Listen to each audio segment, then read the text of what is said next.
anyway, I walked in there and I saw Darrel, and we just started chopping it up, man, and just hit it off like right away. Yeah. Like right away. We were like on the same level, and we were just like, yeah, man, it's really important, the work that you're doing, and I was actually very honored. I was joking before, of course, but I was very honored to meet Darrel. Thank you. And all of the work that he had done, because I had heard a lot about him from his members and from Sotelo in San Diego, and he's all like, man, Darrel's kicking ass, man. He said, close that shop in LA, bring it to my office, man. I'll show you how to do it. We'll get it done, man. And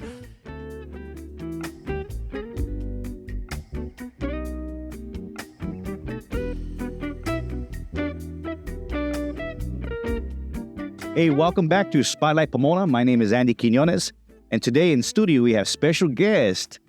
Gonna hang out, we're gonna tell some stories, and we welcome you to join along. Larry Ortega in the house. Hi, Larry. what's up, man? Good to see you. How you doing, brother? Man. So tell us about the guest you brought today. Yeah, man, I brought a really good guy named Darrel Sauceda. Darrel Sauceda. And he and I, oddly enough, met in the restroom, man, at the Fairplex. Is that right? Was shaking or what? Not like that. Oh, man, Larry. We might have to cut that one out. Yeah. Honestly. Not only, I chair the LA Latino Chamber of Commerce, but so I could be hands-on. I'm very engaged person. So I was setting up the 180 booths to help empower to elevate a lot of the businesses in our 4 counties that we represent. And I think putting on my jacket and tucking in my shirt, getting ready to present my. Right. Oh, that's just, And yeah, and I walked in, and I was early. I was actually a little early to the event. I was excited to go to the event. I had never met Darrel. Yeah. But and he had never met me. And back when the LA Latino Chamber was founded, I was one of the founding board members. Oh, really? Huh? So back in the day, was really engaged in LA. I had my offices out there and really involved in everything.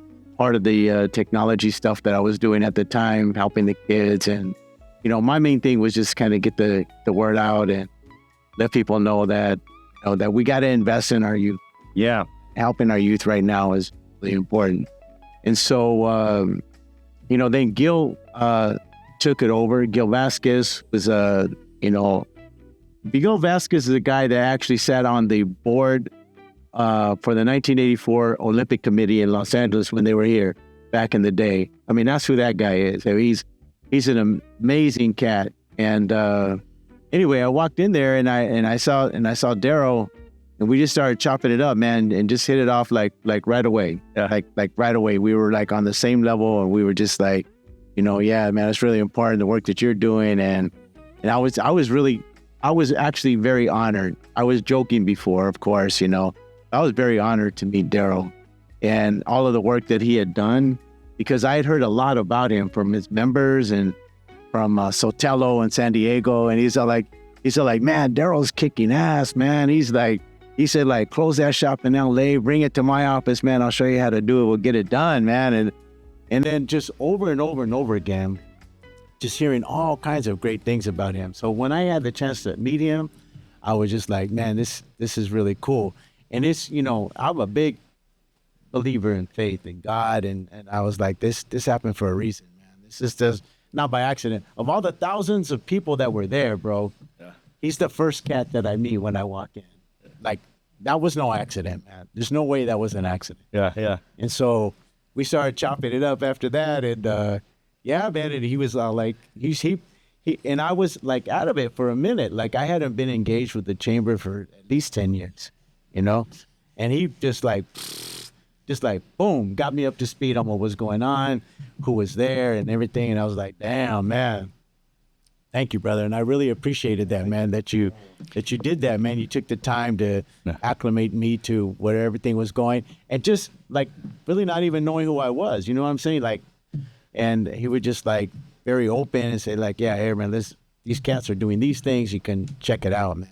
And I a lot of love to you, brother, for that, like right out of the gate. And that's why I think, man, I attribute his success. Like, he has that that skill set to like, let's get things done and we'll make things happen.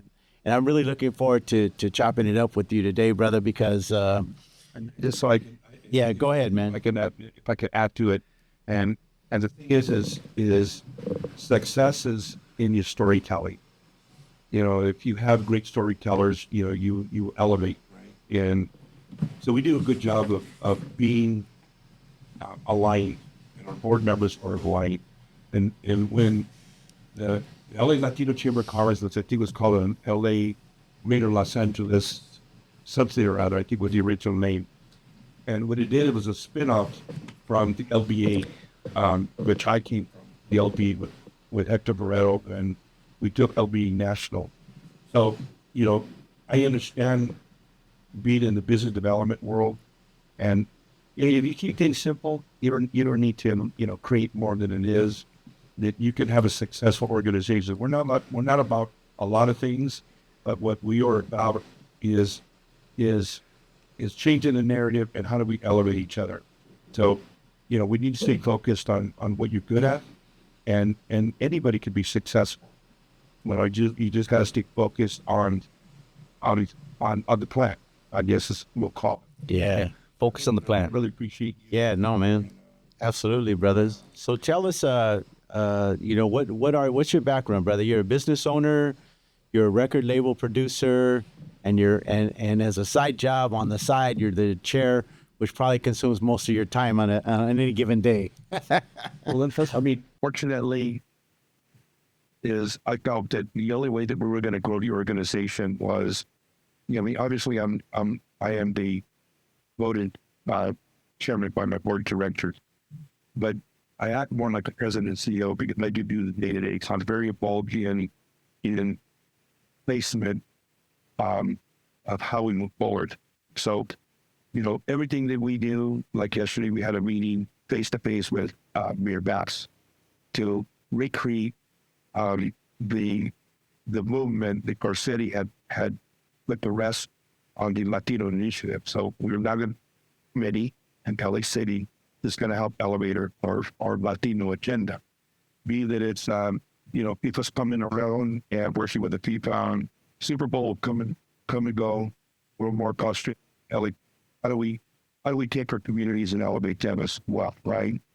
So so the question was, who am I, right?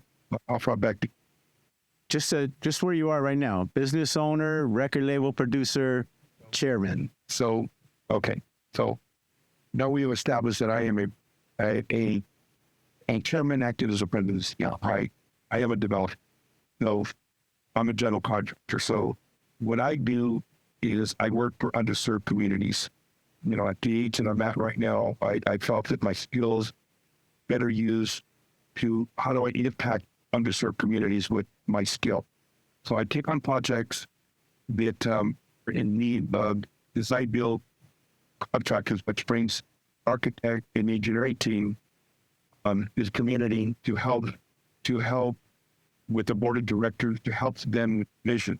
I come design, I put together the package, I pull the permits, I be their contractor now that hires local. So I empowered because of the way the structure of the RFP is, I can hire any person I want to, and we choose to elevate the community.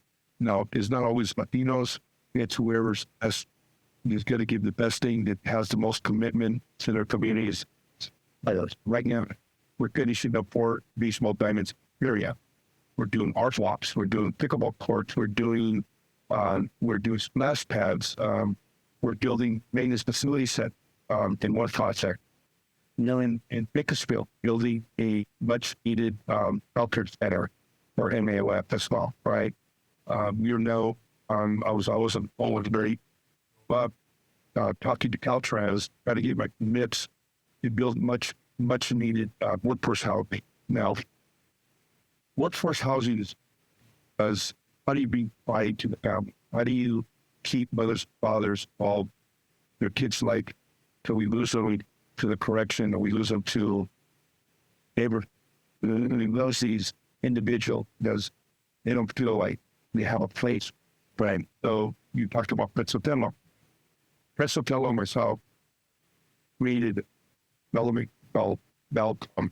It's an acronym for Valley Community, an LLC, and we're being funded through Bus Development Funding, which is a group out of Arizona that funds in rural areas within Omaha Valley. Our mission is we bought 4 big properties. Our first prototype is going to be Type 1, which is a sustainable, energy-efficient housing unit. When that model's done, we're introducing it to Altadena and other cities as Pomona's interested in seeing what is it? How do we? Yeah. So what is it housing for? Is house? Is okay. So it's low income housing or Well, no, we don't want to say low income housing. low moderate, LMI. And these are the rent. Okay. So they're rentals. These Okay. are rentals. And Okay. the thought process is, and we have support from USDA Okay. and NASA as well. And the purpose for it is to be transitional housing, not in the way that we all think it is, right? Yeah. So we take moms and dads and children, yes, we get them to, we get them where they need to be and place these apartments, right? We take them to the financial literacy program. We help get them elevated. Say of Calpatrias that have 140 lots, want to give them, we can start bringing in old communities, plot people have left that city because it's just kind of like Dodge City. Just, Yeah. Nobody's there but humble, right? But what happened is, This is in Calipat. Okay. the only thing there is a Facebook penitentiary, and kind of people just kind of live through it. But the real deal is that the Calipatria is a city right there next to the Sultan. Brian. So now they have now the federal government now that they call Lithium Valley. So 85% of the lithium that's being mined out of there, amongst all the other precious metal and hydrogen, are now going to be off limits to NEPA C. Right? That means that they need to start developing housing in this one. Interesting. Yes. So we have a deal with CTR, which is Gulf Thermal Resources, an Australian group, that says if you build them, we'll bring people rent the house, right? Which is, it sounds like a good idea because we know that we're not going to be building houses be empty. Yeah. But I said, we really want to build up a community to see how we could really make the mark, right?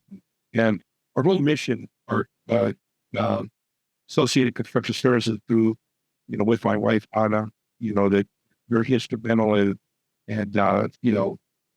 the growth of the chamber. I mean, I am the base, but, she's the one who makes it happen. She's the connector. She knows how to make things happen, right? He's more of the community person. I'm more of the work guy that gets in and figures out how to make it work and then from that forward. But getting back to the housing, workforce housing, why do we say sustainable? It's because, as we want to create generational wealth, for the parents to buy these houses, pass them to their children. With these new Type 1 houses, as we traveled the country, basically, right? So we found this manufactured houses that can go up to 6 stories high, but they're more made out of concrete inside and outside. And recently we call it sustainable because there's no wooden, no base supports to paint. There's no insulation that's going to create any type of respiratory problems that they get through the valley. So these houses are really going to be houses that are going to be most bulletproof. We added this graphite in the concrete that makes this thing 5,000 feet, which is almost. Oh, wow. Yeah. We have demonstrations where they take this old military rifle and try to shoot through this material. Yeah. Right. So those are some of the innovative things that we're working at as Associated Construction Services do with a general contractor. But, we're more from a think tank, where I surround myself with a lot of energy idea where take out this thing like America, which is one of the largest producer of energy right now. So the chamber will be offering a new thing rolling out. Anybody that the GS1 customer Edison. Now, as part of our membership package, we can now offer up to 15% off on the utility bill for a 5-minute sign up to which is now signed up to the California Edison. It's soon to go into San Diego as well. Right now, the pilot is here in SoCal. That's amazing, man. I mean, what I'm hearing, I mean, there's all kinds of opportunity that you're creating with the whole lithium thing, man. I mean, that's supposed to be the one of the largest reserves ever, right? And of lithium that's being trapped going to be to the state as we're no in China and right. So it's done, right? So we got that set up. We're mining it right now. They're building a transfer station to be done. And you're building the housing around there. Building housing. Interesting. Beautiful, man. So how does Gente connect with the extraction of the lithium part, man? Is there any openings there? Yeah, believe it or not, they're going to be hiring. And that's a good question. You know, I mean, I'm really good friends with the higher ups of CTR group. They're the ones that are managing it. CTR is managing the lithium. Yeah, they're the ones that are extracting. Okay. And because the Department of Defense has claimed at the bottom of the extraction is, I think, called Teflon, right? The one that built like the best. Yeah. Right. So Kevlar. It's Teflon. So because of that metal that's in this, I mean, it's just funded. And this is the Salton Sea? Okay, all right.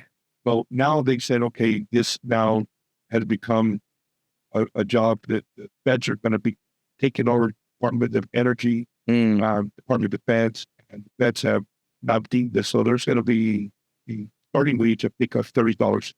Right. I could be off $1 or $2, but this subject is going to be life-changing. That whole valley of 100,000 people, will grow.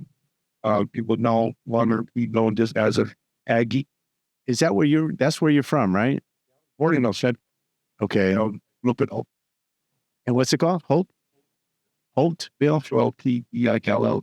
Okay. And where's that close to, Hopeville? So Hopeville. Is that next to Calipat? Hopeville is, you take the gate.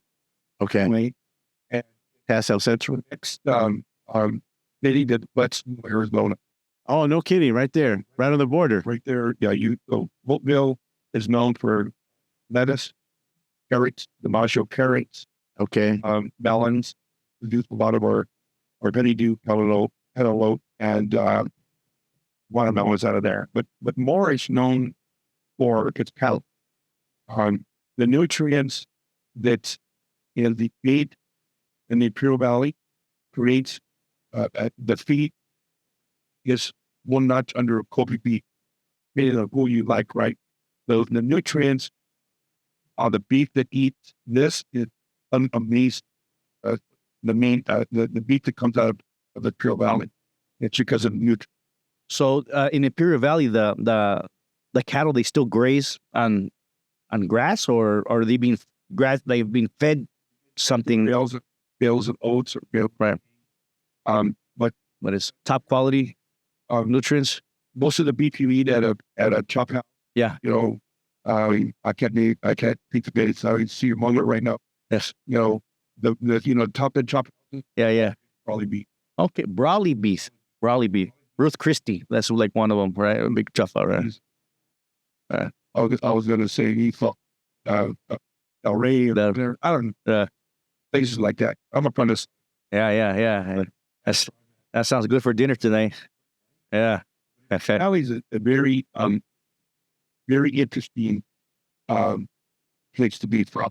Yeah. And I think that it helped develop character of who I am, because not the typical.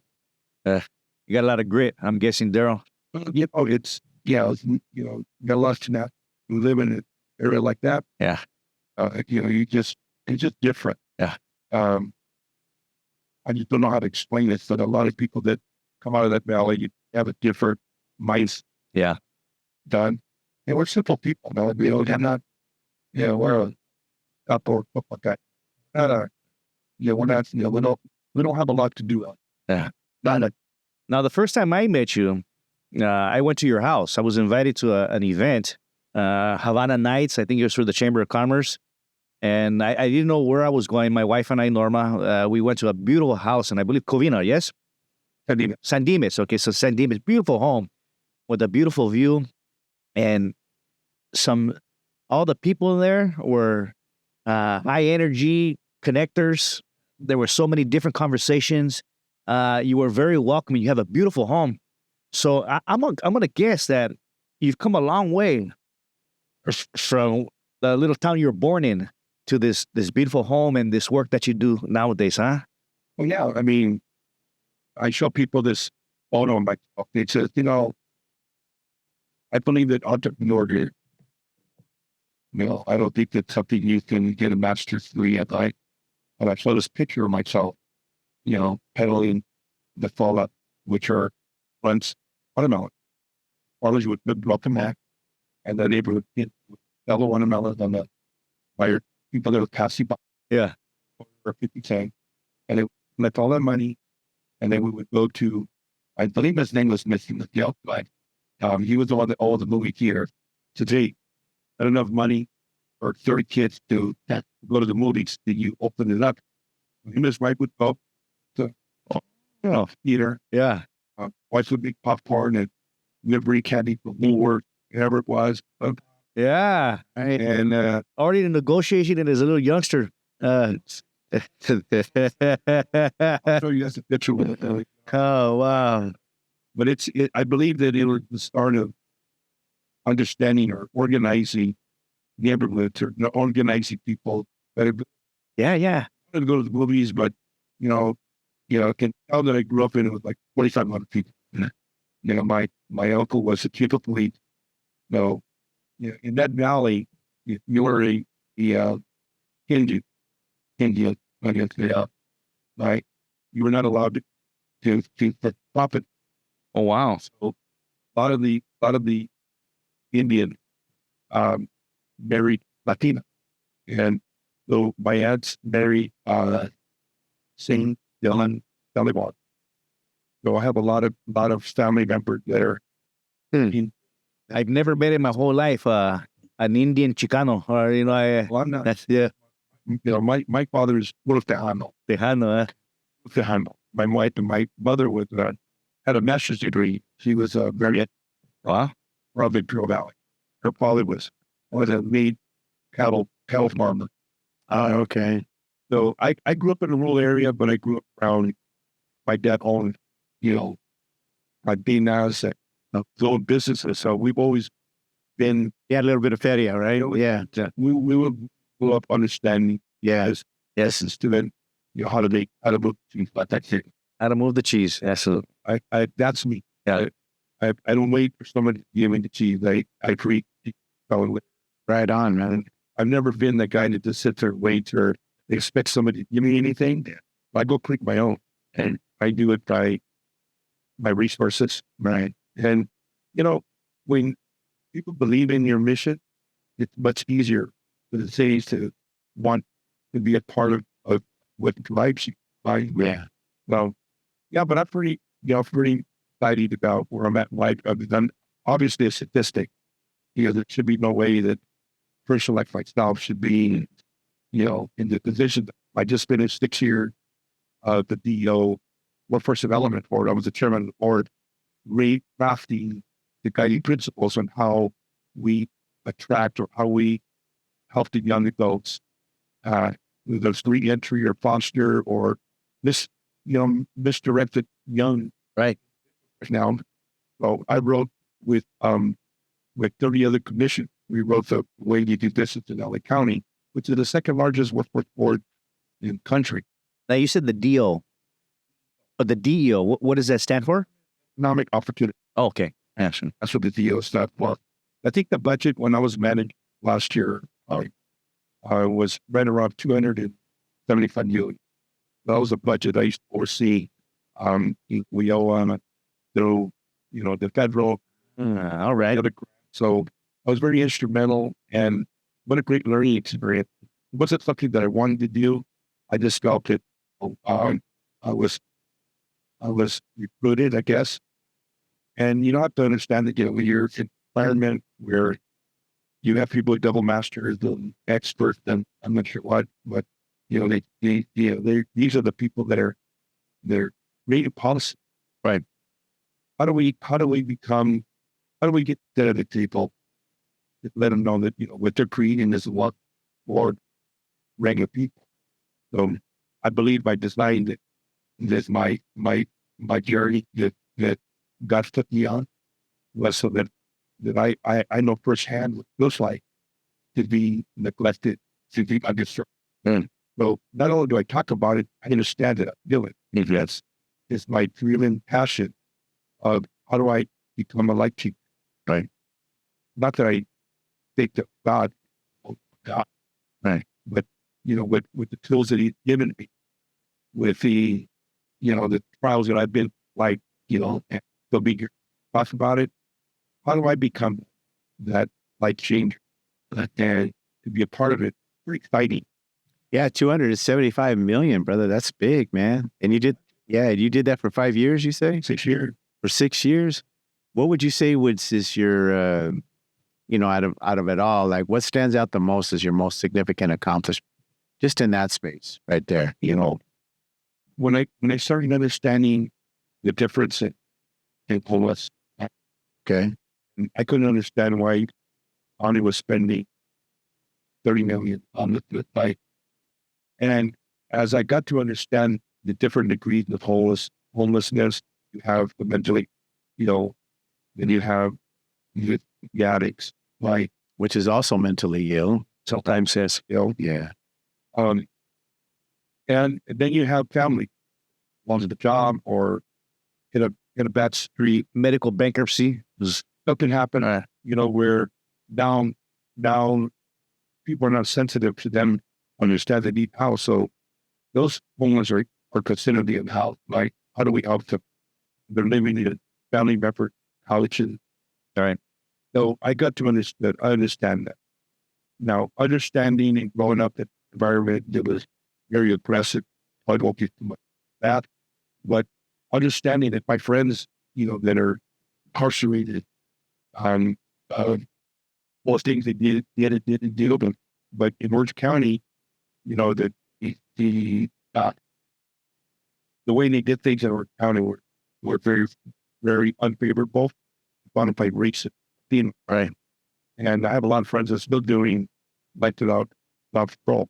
And all he did was like an individual for his vehicle, not knowing that he was just going to go buy some beer, whatever it was.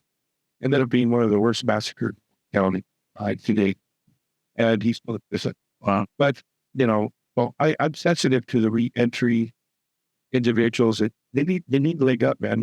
They were there, they messed up. Got it. The assistant said that you shouldn't have done it. They did it. It's done. Right. But, you understand the mentality of people, is, when you're in an environment that, and you sound good, it's not horrible, but, you take a life for your life. Yeah. Basic. Sink or swim. You understand that, when you're in an environment like that, and the thing is, it takes a different person that says, wow, this guy's going to take my life. No, how do you survive? And whatever the circumstance, could mean, whatever, wrong side down, whatever, so I've looked at it, or you take like, and never a good situation. It's a shame that our children have to go through like that. And it's, how do we become the change like claim? I think I would like to be a part of. Is that so? How does that get to your most significant accomplishment? Well, it does yet, Larry. So far, to date. No, to date. Yeah, to date. To date, I think that I'm more proud of. To date, I am so proud of leading the most amazing board of directors to become recognized in the United States as a organization, understand how to get Mhm. right? And we did get a red United States Chamber, has most innovative chambers that are really different, right? So I think that, putting that puzzle together, keeping me up at night, try to figure out, what's the next thing I want to do, really make a difference. So we're involved in a lot of things. Energy, how do we impact the bottom line? Visit every day. We're for cost. We're fighting the issue of lawsuit. We're crafting laws. We're working with Anna Caballero on SB 690. So, we're not a chamber that sits there and rubber stamps. We're a chamber that working with legislators, and we invest a lot of time trying to make difference. And I would like, as I was sharing with mayors, Mayor Bass, is that some of these commissions need to have individuals that are expert. Not because I say Larry's a good guy, he should be on the commission, and I know Ed. That's just the way it's done. Which the reason that we are in such a bad situation is because our policymakers have no idea what we go through. Yeah. I'm not going to say they're born with a silver spoon, but they don't understand. They're young. They can't possibly understand what small business go through. Well, we got to write that check, or when they create a policy that puts our workforce, it takes 6 weeks off, and we can't let them go because, and this is going to sound horrible too, baby bonding. Yeah. Right.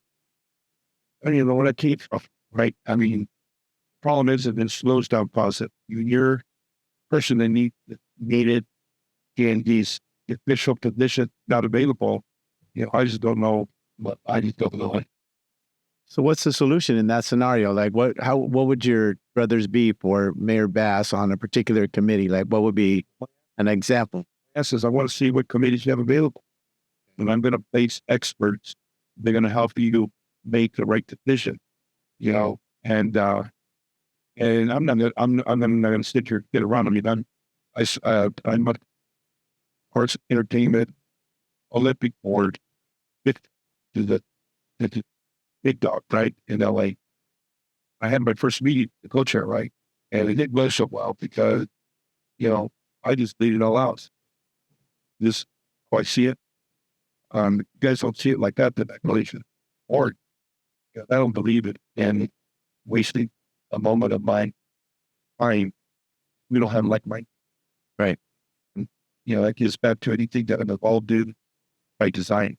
My board of director site, we recruit, people just don't say, I'm going to put my application in and, we recruit.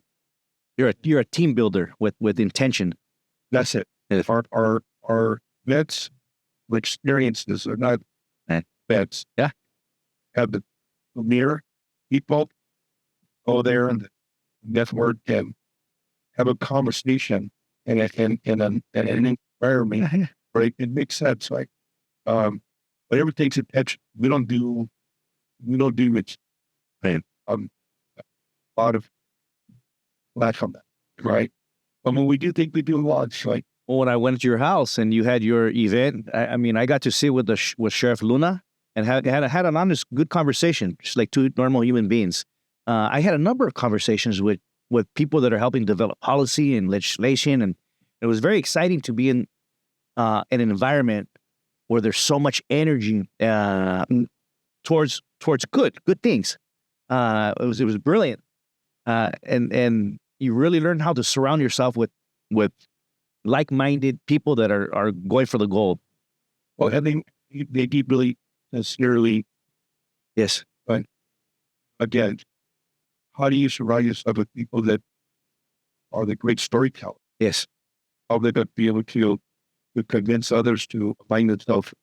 Doesn't do us any good to vote for a person that's Corvus, right, or mod them, or Republican that is really for the business people, right? Because it's a wasted vote.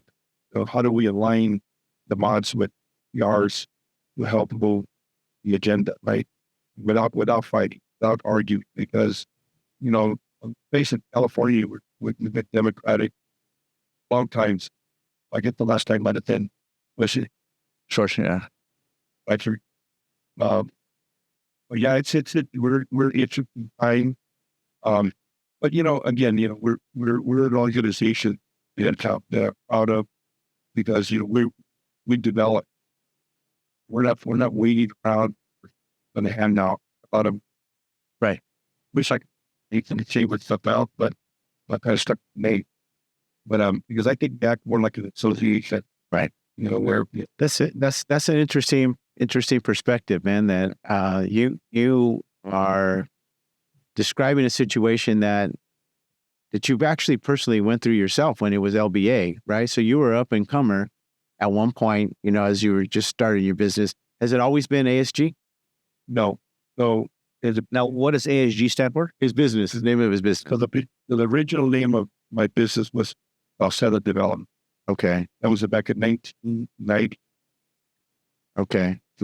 So then I decided to go more mainstream, more Anglophone. So we decided to reopen the company name under ACS Group, Associated Construction Services Group.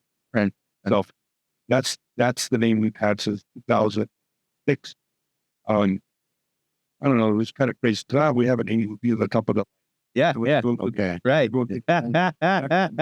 Yeah. Right. There you go. We did. All right. So, right. For the line that we didn't want to pigeonhole ourselves and at that time, right?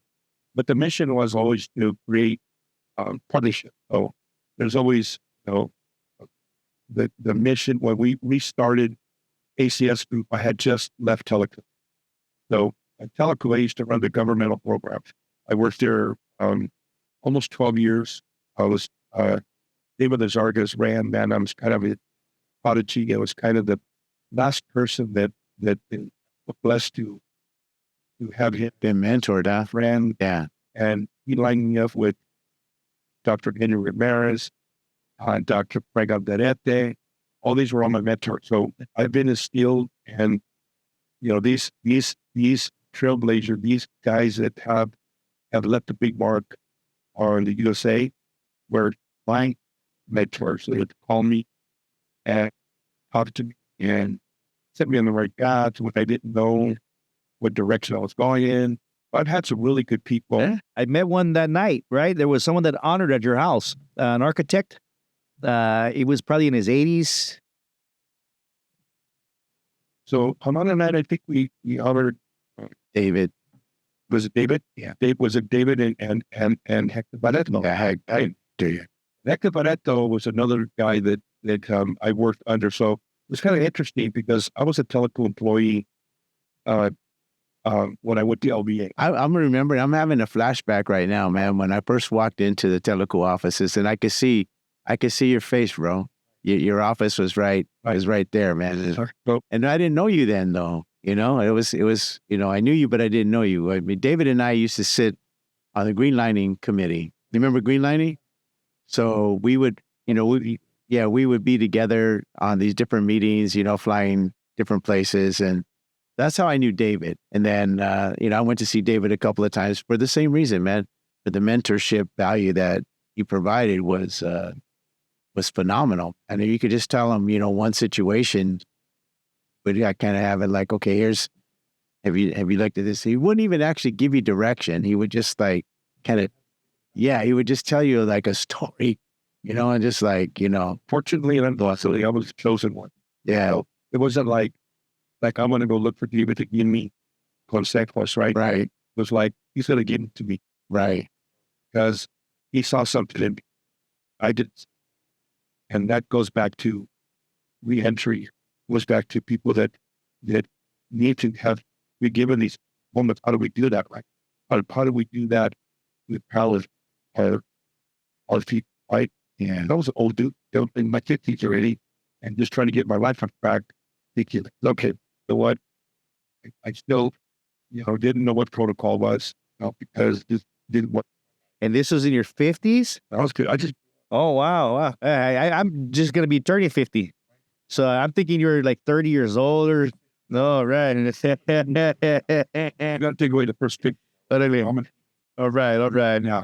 So, again, I just feel mobilize. You know, I understand that, that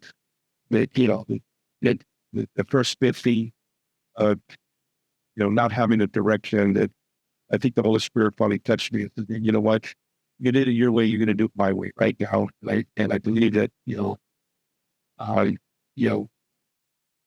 all in God's time. All in God's time. He will believe, he will bless. And how do you do that? How do you be patient? How do you now have your purpose in life is to develop it and bring happiness, rightfulness to his children, right? All right. And that's my mission. So, and my passion. That's what I'm all about. I'm never going to die rich like Bill Gates or all the other guys that are rich. I'm rich in other ways. How long have you been married? Well, my second, 38 years. 30, that's still quite a long time. 38 years. At first, I was 14. All right. I've got kids that are 51. I have kids older. Oh my goodness, you got to be kidding me. I got a daughter who's getting married in a couple of weeks. Yeah. 29. Oh, wow. All right. Are you a great grandfather yet? No. Not quite. Almost there. No, it's kind of like that always did. Yeah. But so I don't know, Larry. It's kind of hard to, hard because I'm so pressured to, what I'm trying to accomplish. But I think the chamber, because, my board of directors, there's so much confidence in me and how we're putting this plan together. We're more than just, let's talk about that, man. Why the need for specifically a Latino chamber, man? What's that? And so the other question that I had for you is like, is really race the biggest challenge that our businesses face today, or is it understanding how to navigate the system? What is it, one or the other, or is there something else that in your tenure, because you have come through the ranks, you've been a chamber member, right? Before your business was as successful as it is today. Now your business is very successful and you're doing well. And I've been to your house, beautiful house, man, beautiful family, everything. And so in today's climate, you talked about it, you touched on it a little bit. You're saying like, we're more than a chamber. We're kind of like an association, right? That you make connections, which when you say chamber, you have, right? It has like it's kind of a pigeonhole. Like, okay, this is what it is. It's for up and comers only, and it's for people who aren't really got started. But you guys are like way outside of that because you're making major connections now with, energy companies and lithium producers and extractors, and you're right on the cutting edge of where all of our businesses we need to know, because traditionally as an up and comer, we're like, we don't know any of that. We don't know those ropes, that there's these major energy companies that you can have relationships with, or major lithium extractors that you can have relationships with, that are going to make a tremendous difference in your trajectory in terms of where you're going to be able to get to, man. So you started with LBA, came to Los Angeles Latino Chamber, and now. So what is the greatest challenge that you see that we're facing? And is it still race? Do we still need to be the Latino Chamber? Is that important? Like, I want to kind of tackle that a little bit, if you can respond. So let me circle back 30 years ago with LBA. So LBA was a chamber or a business association that was, in LA, right? But I think the vision of Hector Barreto and David Sauceda is their dream was to make the LBA to become a national group, right? So at that time, I was brought on to take on that task for Teleco. So for Teleco, I was hired to be more of a damage control type of person because of my the way I see things, or the way I was able to communicate with just the regular folk, right? So that's kind of what I was brought in to do. But then I took LBA on the road. We went to Alejo and National Casa Plaza, I went to Latino Unidos, the United States Latino Chamber of Commerce, and we started marketing and bringing dollars for corporate America. Now LPA, now known as a national association, with multi-million-dollar commitments from corporate America, because they says, well, we don't market Latinos to we don't speak Spanish, right? Well, let's talk about the name Santa's Latino Chamber of Commerce. I see myself as cutting edge Latino. Now we have the Hispanic Chamber that speak predominantly Spanish, but we don't speak. We don't have information in Hispanic. We can communicate in Spanish. That's not who we are. We see ourselves as, and again, as I'm pitching throughout California, I'm not pitching Latino businesses. I'm pitching business, small business. We have always said, we're here as a business owners in your community, local, looking for an opportunity. Not because I'm Latino. I'm not looking for you to, go bad or think that you need to throw a bone in the chicken yard for us.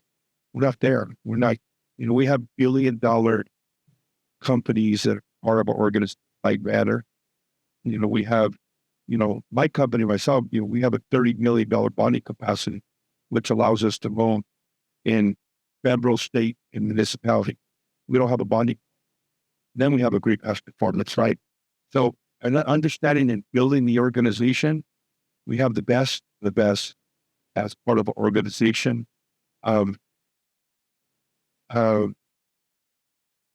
Unfortunately, our name is the Santa's Latino Chamber of Commerce. Fortunately, is because there's still groups out there that want to embrace or give it a leg up or an opportunity for Latinos, but we're not looking. We don't pose ourselves as you need to give us an opportunity. Latinos, you need to give us an opportunity for the best person job. Right? We don't want tier 2 upper revenue. Tier 2 work. We want tier 1 work because we know what has happened. We tell people all the time. It says, you got the Clarks and the other groups that are the Swinnertons. I go, who's moving the agenda? Small business. We're the ones getting it done anyways. Right. You just got another guy up here that's charging 20% more than you should pay. Right. That's just the way the system's set up, right? But now we're making the move now to become flights.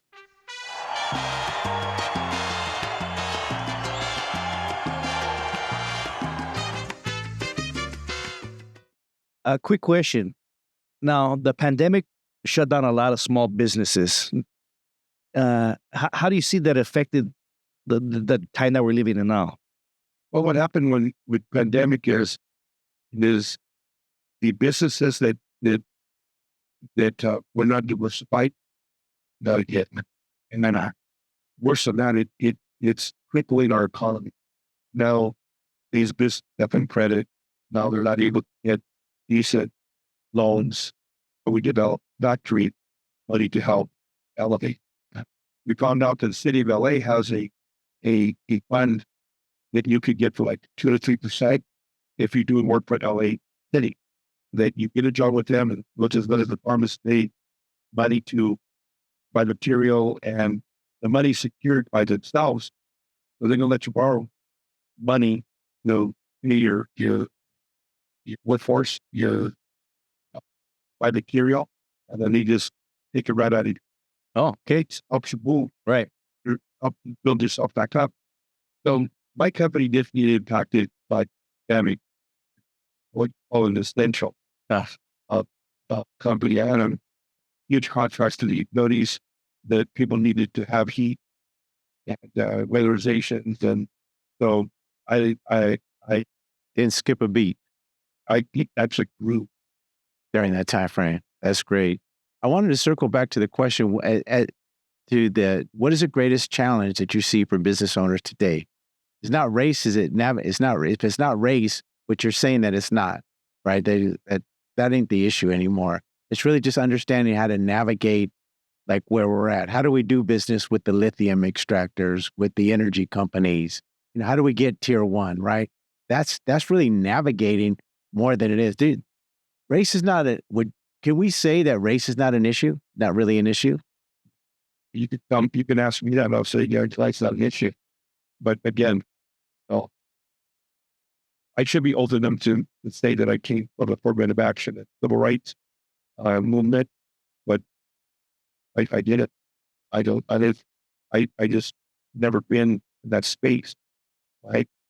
And because I have never been in that space, I don't expect, Andy to understand the struggle that David Sauceda had, what the swimmers Parisite. That we just did a fundraiser and a caballero, and we were sitting in this where the first movements were for the Brown Beret history lesson at Telecom, right? So, and that's a really good segue into how we came up with our URL called Listo. The Listo is levels of playing field. And what we've done is we created this portal for vetted businesses come to Chamber, take their case, says this is what I do. And what we do as an organization, at the committee, it can go fishing for you. So, you're helping with the navigation. Right. Right on. Business. We're creating opportunities through our corporate partner. They look, as I was pitching, Mayor Vass says, you got wrapped, great for you. You got 10,000 people in there. I go, but who are you helping? Nobody's getting help because the users are saying, I'm frustrated. I'm not going to go through it because it's too much. It's long as me. And I'm getting paid, $1, $30, $50, whatever the procurement guy gets. Right. At work. So these stuff is the really simple forming that we're going to have an elite 300. That's our goal by the end of 2025. It's a stretch. I thought it was going to be easy, but it's not going to be. I thought it was going to be. So that's how we're bringing opportunity for business to get them in a different space of elevating businesses and to creating their own wealth within their family and the community. And you found the chamber to be a vehicle for you to kind of get to where you needed to get to. What were like 1 and 2 big reasons why you kind of hit it big, so to speak, where you were able to get the bigger contracts and move to being able to get $30 million bond? What role did the chamber play there for you? That's a good question. And I've been asked that question before. And, I've been established in 1993. I remember I was sought out by referral.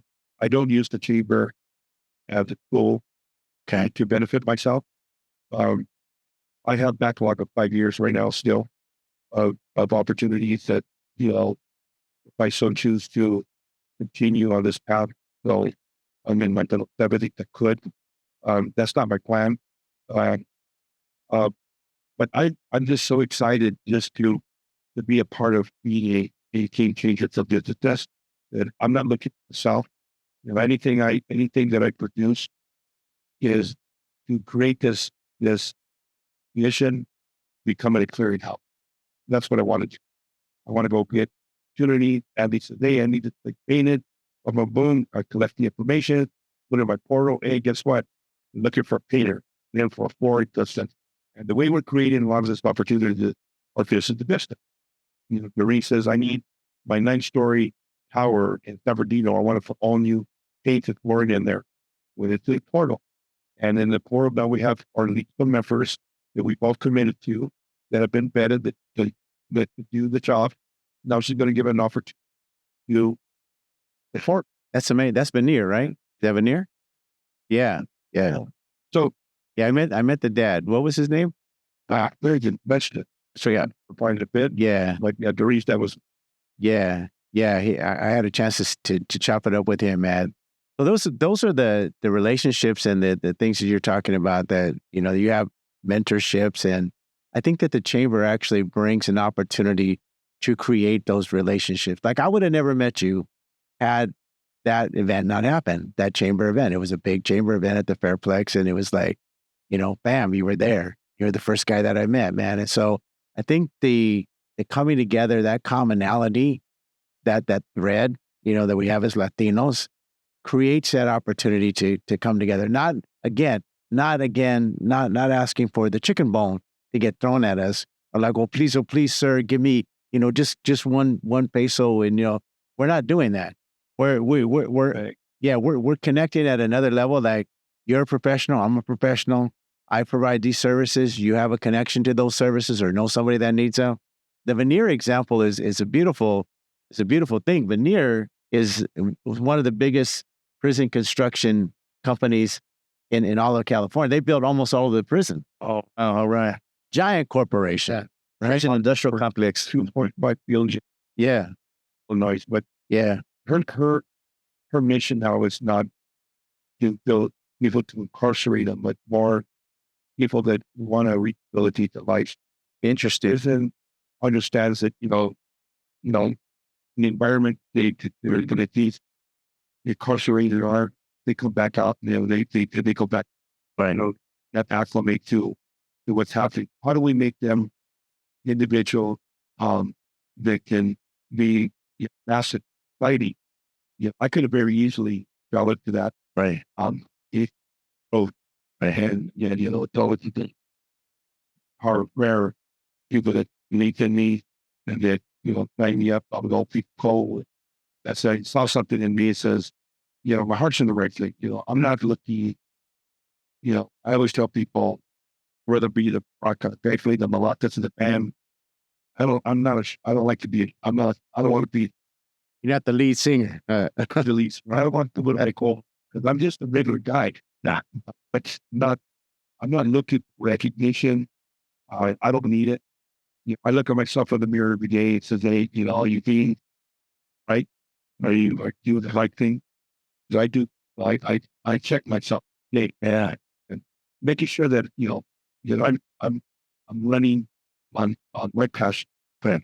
I don't, I listened a lot, and I'm always saying to my business a lot of meets and methods on how do you get things done right. So I listen a lot, and I allow people to entertain. So when it's something that I know that's outside of what we do, I just shut down. So I have two small boys, and so I want to teach them how to be good men. I myself have a compass that I guide my life from, my values. Don't be lazy, be honest, be helpful to others, and remember the golden rule.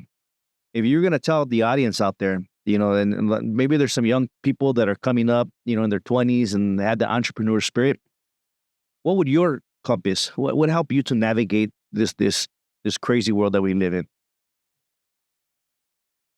Both. I just believe that I don't live in reality. It's I choose not to have background like in shoes, especially because I've talked into what's up you. Yeah. So I like to believe, and I know this to do more of it. Yeah. It's into myself. And I do a lot of study. I don't watch a lot of the local news, but I watch worldly news, and I believe that if you can read it, you can but stay the course. So if if you don't stay the course, like I tell people, you got to preparation is everything. Right. You don't prepare for good. Right. I tell my kids all the time, let's down there and what's that look? Hey, coming for you. You can get on as a passerby. How do you do that? You can't, you'll never advance your life being stuck in that box. You have to explore out, volunteer, right? Meet people, understand that there's more to life than your computer. That was the worst invention ever.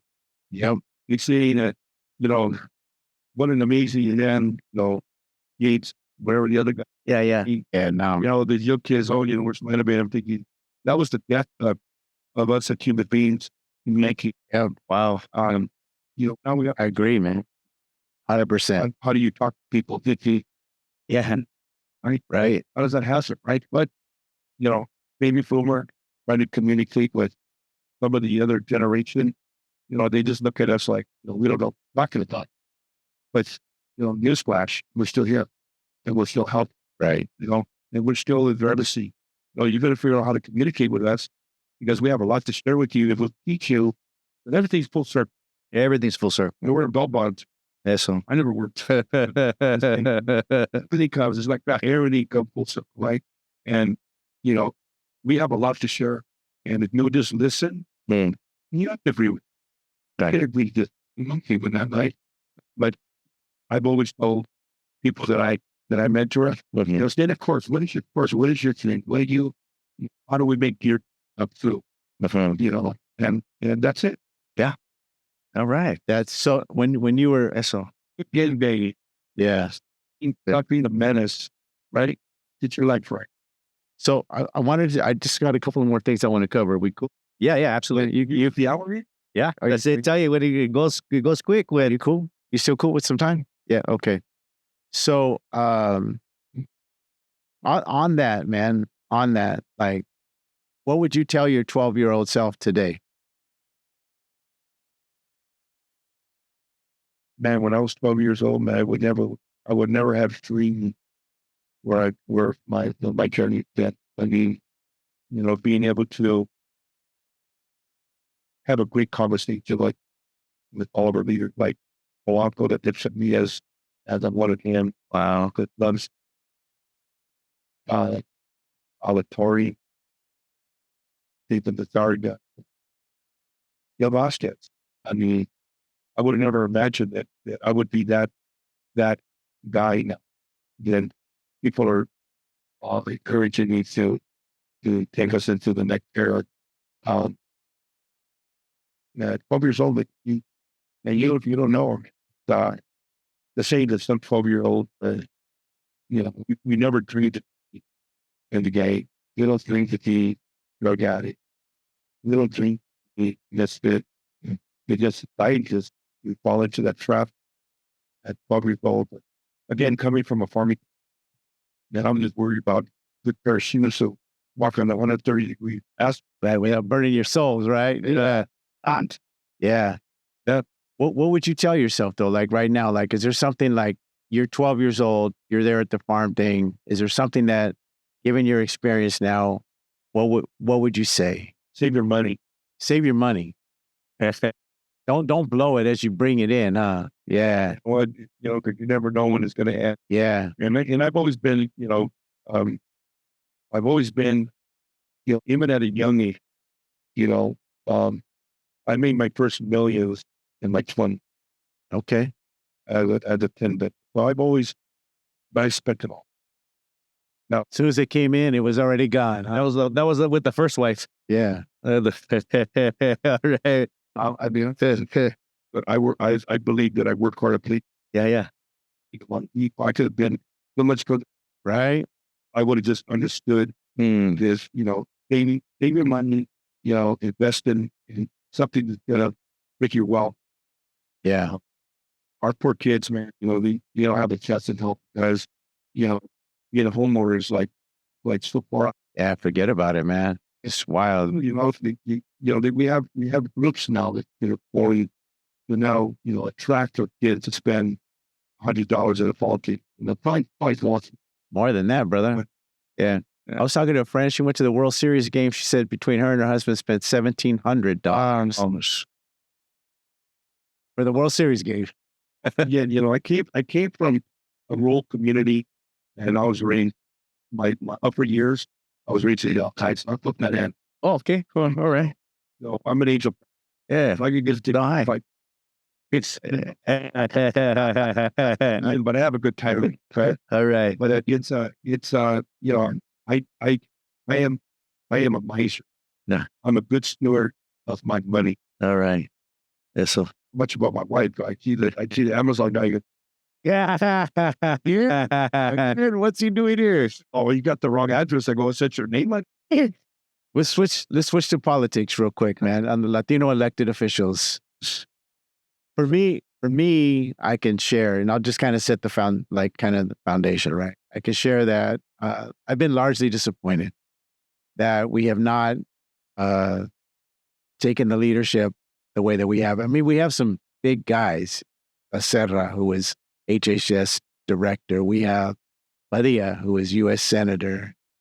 And, for me, it seemed like there's a lack of leadership, that they're really just kind of following instructions. And as it comes to, the business aspect of it, being in the game for as long as I have now, seeing, my relationships with corporate, with phone companies, et cetera. After I got hip to what was going on, I was like, okay, hey, I'm not cool with that. I'm going to, speak out on it, right? And I didn't see that it seemed like our political leadership was disappointing. Like they didn't lead where they needed to lead, and they kind of left us hang. I don't know if that's your same experience or a similar experience, but I just felt like I was really excited, man, to have Mayor Villaraigosa, to be the mayor. I was really excited to sit down across the table there at the Firehouse Inn with Padilla when he was still Senate Pro Tem at the time. And I had an opportunity to, just one-on-one, him and I, we were just talking, chopping it up and sharing like, okay, hey, there's an opportunity for us to really, to do more. And I know there's a lot of, extenuating factors, but it just really seems like it doesn't really matter the race of the politician or the elected official. They have a protocol that they have to follow, and they really can't say, for example, we need to do more for businesses, or we need to have more for small businesses, or we need to do this or that. I don't know if that's been your experience, but I wanted to get kind of your take on our current elected Latino leadership, and what is your vision for what would you like them to be able to do that they may not have already done, or have they done everything and you're really happy with everything where they're at? Well, I see it now as a party. I see the Democrat, then you have the moderate Democrat. They're very successful in killing some of these bills that not set kill the public. The non-Dems believe in business because we all both, we're the driving force of the country, basically, especially California. You're right, we've oversaturated, and, so let's just take race out of it, right? The Savant, the Tian, Rosa, Key Ford, the Gusta and the Lani. And let's just run on merit. Let's just say, I look at the federal government as a marching band. Marching band goes down, they're playing whatever they're playing, and then one guy sits there with the puff and he goes beep beep beep. That's his part. The other guy hits the drum. That's their part. So I see the federal government, it's a big marching band. That's a great analogy. They might, be federal people, but they're so one-dimensional that really doesn't mean nothing to me, because they don't have the experience it takes to run the state of California. So let's talk about my choice. Goes good or bad, whatever you hear, everything's controversial. Tonio has run the second largest city in America, right? As the mayor of Tucson. He was Speaker of the House. You understand politics in the state level. I don't think you can say that, and you can't say that about any other person running for governor. None. You got Bianco, you got to cut the gas $2. You got to make your light cheaper. Who knows what you're going to create? That's all just, you understand? No. It just could be nonsense. Maybe it happens, maybe it don't, right? Like, so you want to vote for somebody that has the experience. You want a business, you want people with experience. You want people that know how to get it done, right? So our support and our chamber support is for Antonio Villaraigosa, not because he's Latino, because he's the best man I like that, man. You could do the job, Mhm. right? And if it would have been an Anglo and it would have been somebody else, we wouldn't probably support it because right now we need to unite. You know, it can't be about the ours. It's gotta be what's good for our people now, right? Right. How we're gonna make it better for us, your kids. Right. You know, right now you're like that shape right now. Gas is it's about Almost 7, yeah. a lot of money. I mean, how do the common folk put gas in the car to get to work? Right. To make $16 an hour. Ah. I mean, it just And especially if they got to come from Montana to LA. I weren't in this area. They come in, you know, Yes. to say, where are you work? Down the hill. Where saying me, right? Until a year ago, I started thinking they go up the hill to great better environment. Then they're going down the Yeah. all day long. And this doesn't, but I was in there, and that's why I was calling. I'm going to be late today. Traffic, this like Friday traffic.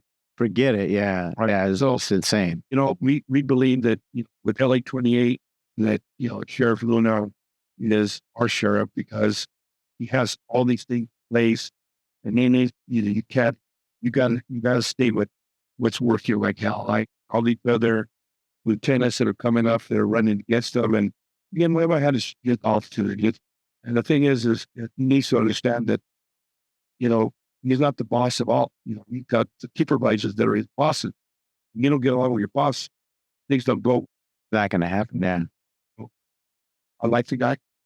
I popped it up with him. Like you say that. Yeah. Being the leader of the Latino Chamber of Commerce. We talked to Beceda. I know Beceda. I know Henry Rosano. I run his campaign. So it has nothing to do with. I'm just thinking the better man. There's a buddy of your Ragosa. It's that by him. Had, it's going to take, me for him to make primary because, again, we almost turned red. People were tired of the same mall. I mean, well, that's what I'm saying. We've been let down, man. I mean, our insurance commissioner and over and over again, man, it just seems to be happening. It's not because they were Latino. It's just they happen to be Latino and they let us down and we had faith in them. We said, okay, we're going to support you, man. We want to see a Latino insurance commissioner. We want to see a Latino U.S. senator. But at the same time, they cannot, they're not, they have been unable to deliver. So I don't blame them. I'm not saying that they're a bad people. I'm saying the system, the way the system is set up has let us down, man. And the fact that when I was, kind of circling all the way back to what I was sharing with you earlier, is it race or is it navigating the system? It's really understanding how to navigate the system. And I think that's where folks like you and I come into play, where we could say how to navigate the system better. That's where it's really at. Don't just like with the whole thing of what's happening, we didn't want to talk about this, but they're changing the name of a certain person who shouldn't be named right now, and just like on one word and everybody just falling down to their knees on this thing. And it's like, wait a minute, man, where's your principle? Where's your, where's your scruples at? Where, what happened? I mean, because we got to that point of putting a name somewhere is because we had, there was things that happened, right? So that we got so far down the road on this particular issue and things happen. And it's like, okay, now none of that matters. And it's like the erasure of our culture, of our, certain things that are happening seems to be so easily manufactured now, like we have, you talked about the blue screen and how our kids are at a huge disadvantage and they're not being able to get anything. We're not telling people enough about how this system works now, man. And they're just falling for it. And it's to our detriment, man. It's like, we're all like, just falling for it, whatever it is. If the New York Times comes out with something and say, oh, that happened. Well, we know the New York Times got us into a phony Iraq war, right? So, I mean, over and over again. So there has to be, I really love what you've done, Darrel, in terms of setting up Listo and creating a situation where you're vetting businesses so that they're ready to plug in and go. And it's not a matter of just, give us a chicken bone because we're Latinos. It's a matter of like, these guys are the best guys to paint your 9-story building because, you multi-billion-dollar corporation, because these guys are just the best guys. We betted on being and that's how we're navigating the system. You've taken control. You've mentioned this throughout our conversation today, and you said you go out and get it. You're the guy that goes and like, I make this stuff happen. I don't wait for it to come to me. And stay the course. And that's what you've done here, man. You've created a system. I would love for us to duplicate that for our elected officials, man. If there's some way that we could get to that spot, that would be a beautiful thing, Let's vote. We can't blame the elected official for change. We all knew the experience, but for some reason or other, he was voted. A lot of if you ever watch TV and watch LA City Council, and you just see how disconnected and how, you got the left, you got the right, and you got it's just such a mess. And I blame the ignorance of the voters. Not that they're stupid, but they're very ignorant and they vote by social manipulatable. They're manipulatable. And I believe that there should be, other than a popular vote, people should have to qualify to become a public servant. Get paid to be at City Council of LA, or however they make money, right? I believe that if they're going to be in charge of creating law or ordinances, then they need to be experts in it, or just because once a rubber stamp. Again, I came from LA County, that's what you're on the board, and it was a rubber stamping group. I said, no, that's not what we're going to do. We're going to research it. We're going to put committees together, and then the committees are going to come back and give us fight. That's what the chamber does. We have committees, right? Nomination, we have, membership committees. We have committees that go out and do legislation. Mm-hmm. So it doesn't get done by me alone, but I have work that will get it done. And again, we live in a very controversial. We didn't want to touch on the crate, right? And probably better just to let the dust settle and time will tell. Mm. You don't hear much about it anymore. You did last week or the week before, right? It was like you, like anything else, it died out. But I would like to believe that we're not that type of we're not those type of human beings, the judge or the judge. Mm. I mean, you live in a frivolous lawsuit here that I am desperately working with the governor's office to stop. Mm-hmm. I want these attorneys that advertise to be punished if they're creating an opportunity to just take this, and we're there. They make a statement that the AR or you've got attorneys now, and they don't want to go to court. They just want to know, what can you give me? What can you give my client so I can take 50%? That's it. And everybody's brain, just go make a story, Larry, and he's going to cost it $50,000 to defend himself. He'll give me 30 and we'll go away. Right? That's the world we live in. They say, no, if they're going to be doing a cleaning, they better figure out it better be right on the nose. Not, I would like to get to the art. That's why I'm keen on it. But, there's no repercussion. No, they don't understand is that by suing that business, by suing their insurance company, this drives the cost of everything. Right on. Yeah. And that's just kind of my take on it. And so final word to your vision, man, for the future. You talked about it. You touched on it a little bit. Like you say, you met with the governor's office. Let's stop these frivolous lawsuits. You said, there's certain pieces, things that we need to like maybe look at a little bit deeper.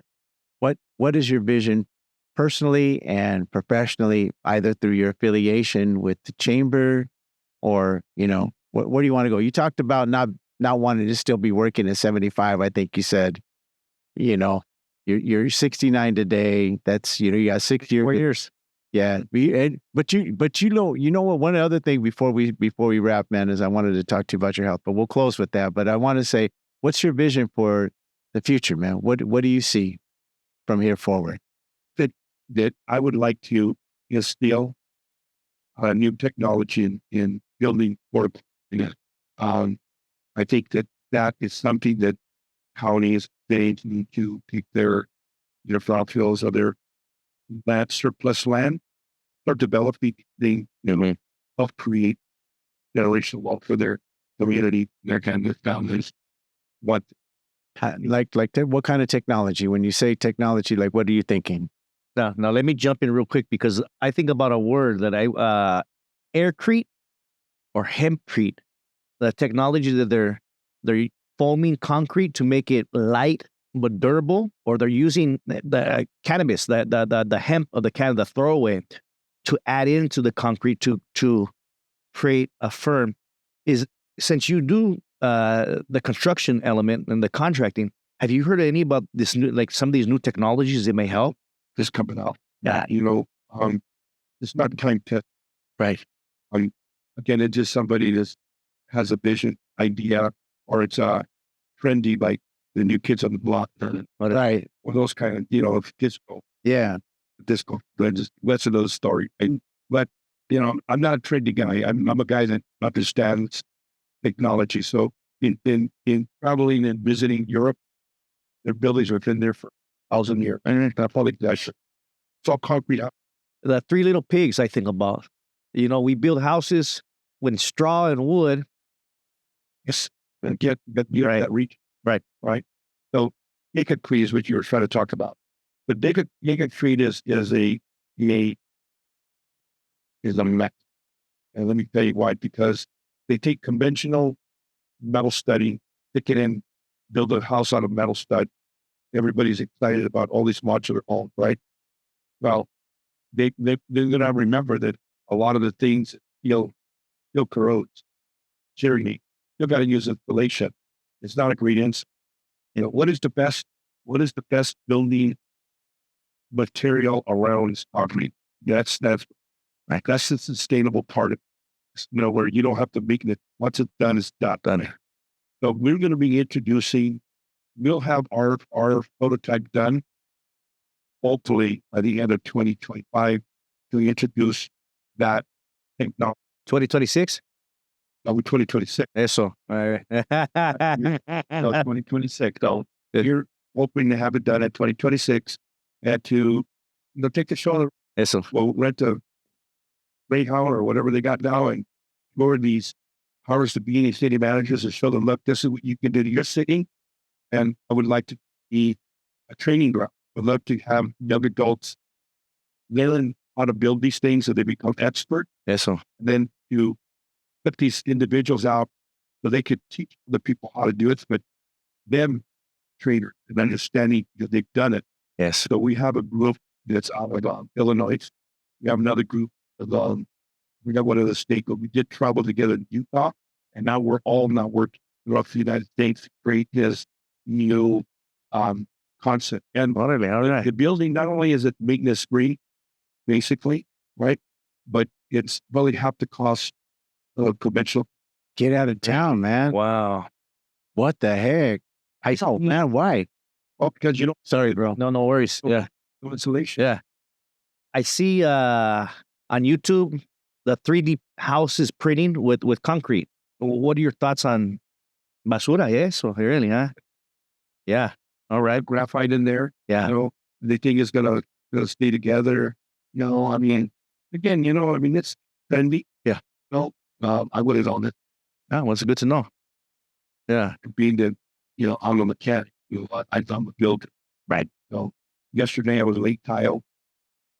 And today I was digging holes with an auger, of course. Yeah. And I don't have the pico pala. Not anymore. No, not no more. I still get. All right. Yeah. And I apologize for being so long. No, I'm learning a lot. One of the things I think about before, we're going to let Larry finish it off right now, but I was telling you a little earlier, I work with the San Gabriel Valley Conservation Corps, where we work with transitional age youth, pelones, people that had been incarcerated. And I was one of those youth at one point when Danny Oaxaca took me in. And at that early point in life, I came across a little program called La Causa LA. And these were the type of people that would march on the street and wave flags. And as a young man, I gravitated to that. I'm going to go on the march. I'm going to scream. I'm going to shout, all that. But then my mentor, he told me, hey, man, stay away from that kind of stuff. You're not going to get anything done but piss people off and close doors. Build relationships, develop policy, connect with the right people, commissions, committees, things like that. So what I'm hearing from you, a part of your success, you didn't go out marching through streets to create change in your community. You connected with the right type of people and made things happen together. The vision. Now, when we talk to our younger audience, and we see all the marches and the protests, people pissed, and of course, there's a lot of things to be pissed off about. What would you recommend to that youngster coming up in their 20s or coming into the 30s? Is it getting involved in Get it different. Right. So be a decision maker.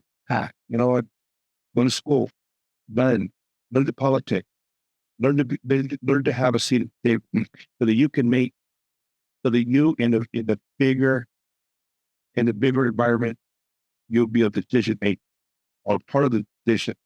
But going out on the streets and throwing rocks at law enforcement that try to do their job, following the leader, reading all these chaos, man. Just not my style. Yeah. I'm part of the solution. I'm not. I don't ever want to be. What? I met the mayor. She had heard some things about. That I would most guys that wanted to create a sugar. I'll ask you once. When I come back and ask you fight. After that, you're visible. Because I figured that I don't need you. You don't need me, and we'll buy it. And then we'll go figure out how we're going to be more instrumental. That's who I am. I don't spend, this podcast is my second one, and I really reserved. So nah, man, nobody wants to this, but it's a rags to riches. Yeah, I grew up. it's wonderful. Oldest of 9. My mother passed cirrhosis of liver. I lived in shelters, county. We bounced around. Education was almost every school in Orange County School District I went, right? So I was just misunderstood because mothers have masters. My other they weren't like missing the marble. We just never had an opportunity. Yeah. Right? So when I was given the opportunity, I'll raise it. Yes, And I believe that, go on and look for that person that's going to challenge you. Yeah. Take care of yourself, Dan. Like Willie's always, what are you going to do with polygold, right? Willie keep. No, yeah, Willie G. He always talks about, how do you have salvation? Like, not going to say you have to carry Bible. I just be good to your body. Sooner or later, alcohol and the drug, you got to catch up with, and then you're going to say, why me? Well, telling you, why you make that choice. Make that choice, then you know where it's at. Right. Now I'm telling people health is your wealth. Health is your wealth. That's Larry's mantra right there, huh? That's right, man. Yeah. As we understand that a healthy mind, healthy people, we give you direction because somewhere down the line, our health was compromised, with 7 years open heart surgery. So I became that, 2 years ago, I was counted out with cirrhosis of the liver. Again, it's my choices that I made in life that now at my age, lift up on me and think, well, heck not, right? But, God's good. He says, now, it's not your time yet. Because, I invested all these years. Now you're going to be marching my tune. And I told people, I said, hey, you know what? Well, that's not a squeak, right? Written, back for me to go. Right. I think I've lived a very good life. Long as I breathe the air that allows me to breathe, and I will keep pushing and becoming that difference maker in people's lives to help them be their kid. Yes, sir. The parents need to, get with, Right. And be that person that inspires your children. My kids, for better, for worse, they always look at me like, oh, my dad, he's still looking, he's still making a difference in people's lives, and they're proud of me. Yeah. And that's okay. Wife's proud of me. All right. Good with all that. Yeah. The wellness thing is really important, man. I mean, wellness is wellness, or you either have wealth without health is what, man? Nothing. Yeah. Well, you can't spend it because you're unhealthy. You're sick. Yeah. Look at the richest man. All the money in the world, right?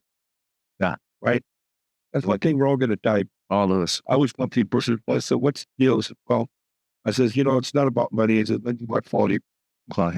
Never days on this earth. I can have quality life where I can walk somewhere, watch the birds sing, walk my dog. And whatever it is that without pain and that you want to do for that moment, right? Yeah. You can't walk and you're sick and you can't breathe. And when you have, it's very sad, brother. Yeah. But you made that change, and you did, you were sharing earlier that you did some red light therapy to heal your liver. So, God's good, I was having a lot of issues, I'd gout, rheumatism, arthritis, and my hands have swelled up really large. And, through our network, we recommended to a good doctor that did a biopsy on me. It was about a year and a half ago. I struggled, because I was having a sleeping disorder. I couldn't stay awake. My body would go out of calibration because, your liver is also one of the most important organs of the body. And if it's not green and flowing, all the toxins back up, and they back up in inflammation. And, but I was so lucky to have this doctor at Hope Center, North County, and he was a liver specialist, and him and four of the doctors were given this grant to see how they could cure liver damage. And the only way that you could get to that research center, that you would have to be on a list that you were not going to get, you wouldn't make it to get that transplant. So I'm on a transplant list for liver, but I would have never made it. It was just not to be. And as I sat there pondering, and I said, well, I did this to myself, a little emotional. Saying that somebody tells you, hey, you got 6 to 9 months to live. And I'm thinking, okay, so now he's the guy I am. Okay, I do. How do I change that narrative, right? I sat there and goes, you want to wait in the waiting room? Goes, I'm not ready. I'm going to stick. Let me up here when you just phone me, he comes back and looks at me. He goes, how determined are you to save yourself? I go, man, I'll do anything you tell me to do right now, because I want to live. And I don't commit. Yeah. Okay, I'll be right back. In 15 minutes, thinking like, goes back to this up here, all this number. With the research center in San Diego, they only were accepting 2 more candidates. I was one of the 2. I don't know who the other one is, but everybody that went in there very sick. We're barely walking, cane walkers, and they had the new technology that the FDA is trying to approve, but they needed to get enough research to figure out does it really work. I underwent this red light therapy. Went over my liver and was deteriorating or getting red and scarring. That was the arm. We have to understand that our bodies are very smart. When we have a bicep, the bicep that we get, or a stomach margin, and that our body is creating this armor because it's trying to defend against other organs that we're poison that we're putting in the body is going to attack. The liver creates a scarring, another protective armor like a superhero, right? And what it does is they keep going and hoping that you're going to stop doing what you're doing, get better. But if you don't, you keep on the path of destruction, you're going to keep going and going. Before you know it, you have no liver that functions, moving blood, and moving the toxins to your body, so that you die, right? So I committed to going every 2 weeks to this research center. I spent 4 hours every 2 weeks. Every Friday, I would go to San Diego for 1 year. And was amazed to see that my last appointment as last year was November. And I heard this ultrasound and I was scared. I said, hey, what is that? That's blood flowing. Look at that's the technician. Am I bleeding internally? I'll be right back. Those my charts. He goes,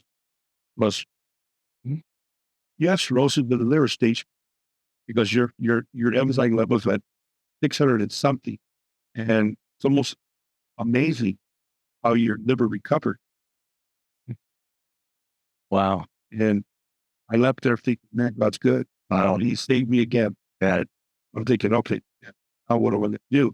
So, I don't think off the point. Stayed away from poison. So Again, it's my life. I do it because I have to do it. Other people, don't understand it until it's too late. Right? You can get cirrhosis from eating trash food too. also, huh? That's just Yeah, right. Yeah, I say that they ultra processed food is bad. I was having a good time. Right. And Work hard, play hard. and I'm just so blessed. And I have a follow-up. I know I'm doing Good. I have another Congratulations. That's what they meat. And I'm constantly on liver flushes and gut flushes. And we need to understand that our liver should be flushed at least once a year, twice a year, depending on what you eat. Yeah. And as long as you got a healthy liver, your color of your skin, you'll have energy. I look like a 40-year-old. All right. That is a beautiful story, brother. Thank you for sharing that, man. You're going to help so many people understand, but it goes back to the knowledge, man, and the opportunity, right? Again, back to navigating the system, because it came your way. That information came your way. You were able to take advantage of it by the grace of God. Won't say it any other way. By the grace of God, you were one of 2 spots that were left, man. Right. Go figure. Right. And bam, and you got in and you made the commitment, but that's your nature. You're the guy that goes out and gets it and you stay with it. Right. And so that's what you did here. They look course. Anything you do, right. Big man. If you don't, you never accomplish. You never get what you need to get. Whenever you. Right. Yeah. Remember the young ones, stop, be wishy-washy, not see the course, believe in something and believe in yourself. Right. Because if you're looking for other people to believe in through recognition, and if you're that type of person, you're probably never going to get it. Right. Because it's not of the nature, right? But yeah, it's, I'm here to share my journey. Yes, I'm telling people, alcohol and drugs get you nowhere like that. It's absolutely nowhere. You get smart, man, to follow the leader, be good to yourself, man. You've created an initiative within the chamber as well, right? With the Health is Your Wealth, right? Health is your wealth. Health is your wealth, and that's what we preach now with doctors. They go and they're talking about, plant-based, old school, like the way they. Right. Yeah. Even going back to lard and manteca, rather than those seed oils. Well, and again, a lot of the stuff was created, to bring in additional revenue to Kellogg's, perhaps stereo, coloration, all the way down to the sodas you drink. It's terrible. That's right. Well, But, I know we could probably go on another 2 hours. Yeah, brother. Yeah, I really just, if I could, just close with I love the fact that you shared your story, man, and how important detoxification is, and the lymphatic system, the liver system, your sweat glands, walking, and then also your mind clearing, brother. I mean, you didn't say it like that, but keeping your mind clear by just simply walking the dog and just doing what you want to do, man. That's like heavy stuff, man. Because the mind clearing also is a detoxification process as well. Because that stuff stays in your cells, man. The stress and everything and the trauma, and the only way to get it out is the way that you're doing it, man. So, yeah, you are a blessed man, and I wanted just to say thank you very much, brother, for doing this. It was great, man. It was great. Yeah. No, I go a long time. Yeah, we went way over, man, but good information. But thank you, Andy. Yeah. I see what we do. Yeah. And if you've been tuning into SoCal, Spotlight SoCal with Andy Quiñonez, we're here in downtown Pomona, the Pomona Arts Colony, and you've been hanging Darrel Sauceda, right? Sauceda, and my friend Larry Ortega.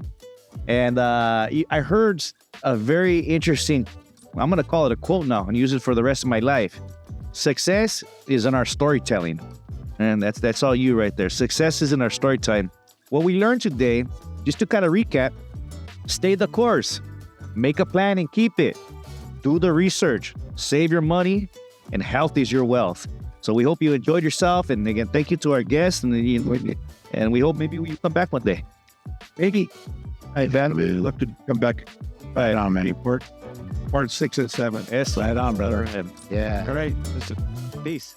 a good one. All right.